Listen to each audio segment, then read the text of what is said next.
I'm going to fix one corner to the wall with the opposite corner being supported by a post. 1650mm to the top of the mattress is a good height for a bunk bed, and a child's mattress is 1880 long by 910 wide.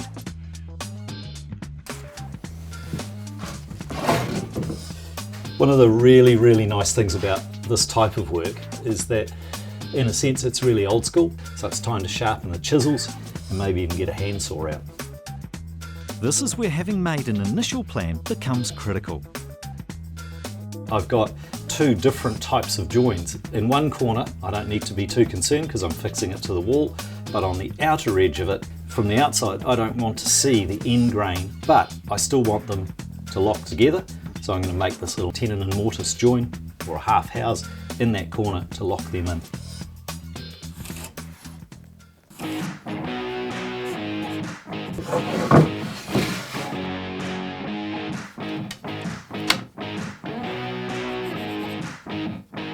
Now, sharp chisel, away we go. The secret to this is to take your time, don't rush it. The rebate on the other rail is a bit easier, as it goes all the way through. That's a tenon, this is a mortise. It hangs on there from this side.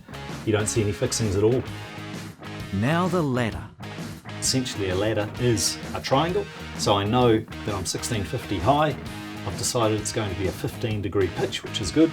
And then, to be honest, I was never that great at trig. And thankfully there are apps for this now that tell me that the length of my ladder, the hypotenuse, needs to be 1708. With that taken care of, it's just a matter of calculating equal intervals for my steps, pre-drilling and screwing them. The angle of the steps is the same as the angle of the pitch. Mine's 15 degrees. And that's as far as I can go in the workshop. The rest will need to happen in Olivia's room once it's finished. I'm constructing the bunk bed in the room rather than in my workshop so that if the walls aren't square, I can either adjust the bed slightly to fit or add packers if it's really bad. With the old houses, it's a matter of working with them rather than against them. The rails absolutely need to be securely screwed to the studs, and this is not a job to do without a helping hand. I've been pretty lucky. The walls are reasonably square and the bunk bed has gone up easily without needing to pack it out.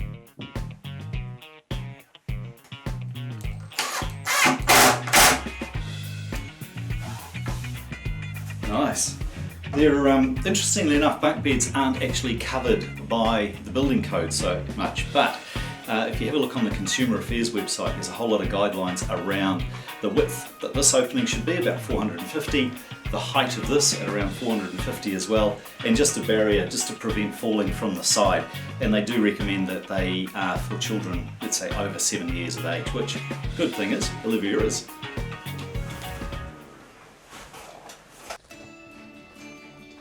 Oh, wow. Oh my goodness. Oh, that is so cool. Woohoo.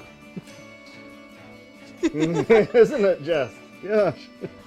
See? So you want to go up on the bunk? Wow. Oh, you really comfy, is it? Oh, Libby.